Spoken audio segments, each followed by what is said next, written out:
அவங்க தற்செயலாக செய்யலை, அல்லது எப்போதாவது ஒரு முறை செய்வது போல் இல்லாமல் ஹிந்தி திணிப்பை முழுமையாக நிறுவனப்படுத்தி இருக்கிறார்கள். எனவே எல்லா களங்களிலும் ஒவ்வொரு நாளும் அது நடந்து கொண்டிருக்கிறது. நாடாளுமன்ற நடவடிக்கைகளில் அதுதான் நடக்கிறது, கல்வித்துறையில் அதுதான் நடக்கிறது, ஒன்றிய அரசினுடைய நிர்வாகத்துறையில் அதுதான் நடக்குது. இது மூன்றுக்கும் சமீபத்திய 3 முக்கியமான உதாரணம். ஒன்று, கல்வித்துறையிலே புதிய கல்விக் கொள்கையினுடைய அடிப்படையில் என்சிஆர்டி வெளியிட்டிருக்கிற பாடப்புத்தகத்தில் திட்டமிட்டு ஆங்கில சொற்களை எல்லாம் ஹிந்தி சொற்களை ஆங்கிலத்திலே அச்சிட்டு எழுதி இன்றைக்கு பாடப்புத்தகத்தை வெளியிட்டிருக்கிறாங்க. அது ஆங்கில மொழியிலே ஆங்கில மீடியத்தினுடைய பாடப்புத்தகம். ஆங்கில மீடிய பாடப்புத்தகத்தில் மதர் என்று வருவதற்கு பதில் மாதா என்றும், பிதா என்றும், கிராண்ட்மா என்பதற்கு பதில் நானி என்றும் பல சொற்களை சொல்லலாம். திட்டமிட்டு ஹிந்தி சொற்களை ஆங்கிலத்திலே எழுதி அவர்கள் வெளியிட்டிருக்கிறார்கள். இதெல்லாம் எல்லா விதிகளையும் கடந்த ஒரு வன்முறை. இது இன்று நேற்று நடப்பதல்ல, அது இது உடனே நடந்துவிட்ட விஷயம் இல்லை. ஒரு பாடத்திட்டத்தை எழுதி அந்த குழு ஒப்புதல் கொடுத்து அதுக்கு பிறகு அச்சுக்கு போய் இப்பொழுது வெளியிடப்பட்டிருக்கிறது.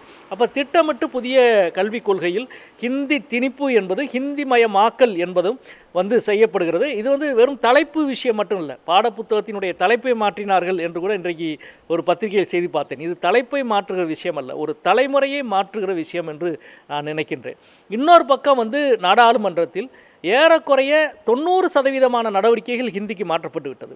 அதற்கு பாஜகவினுடைய சமீபத்திய ஆட்சி மொழி குழுவினுடைய முன்மொழிவு காரணம். அந்த முன்மொழிவு என்ன சொல்கிறது என்றால், ஒரு அமைச்சர், அவர் ஒன்றிய அமைச்சராக இருந்தாலும் அவருக்கு ஆங்கிலம் தெரிந்திருந்தாலும் ஹிந்தி தெரிந்திருந்தால் அவர் ஹிந்தியில் தான் பதில் சொல்ல வேண்டும் என்று அந்த விதி சொல்கிறது.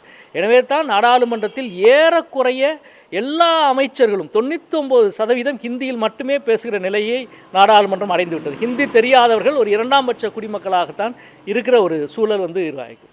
மூன்றாவது விஷயம், நிர்வாக நடைமுறை. எம்பிக்கள் கடிதம் எழுதுகிறோம். எம்பிக்கள் கடிதம் எழுதுனா நாடாளுமன்ற அலுவலக மொழி சட்டம் என்ன சொல்கிறது? ஒன்று, அந்த எம்பிக்களின் தாய்மொழியில் பதில் சொல்ல வேண்டும், அல்லது ஆங்கிலத்தில் பதில் சொல்ல வேண்டும். ஆனால் அதற்கு மாறாக ஹிந்தியிலே பதில் சொல்கிறார்கள்.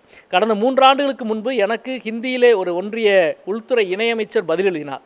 அதை எதிர்த்து சென்னை உயர்நீதிமன்ற மதுரை நீதிமன்றத்திலே நான் வழக்கு தொடுத்தேன். 2 நீதிபதிகளுடைய அமர்விலே அந்த வழக்கு நடந்தது. கடைசியாக ஒன்றிய இணையமைச்சர் அலுவல் ரீதியாக ஒரு தவறு நடந்துவிட்டது என்று பதில் சொன்னார். அதை கூட நீதிமன்றம் மிக கடுமையாக சொன்னது. இது அலுவலக ரீதியான ஒரு தவறு என்று மட்டும் கடந்துவிட முடியாது என்று சொல்லி இனிமேல் இப்படி நடக்கக்கூடாது என்பதை உறுதிப்படுத்த வேண்டும் என்றும் மிக முக்கியமான ஒரு தீர்ப்பை வழங்கியது.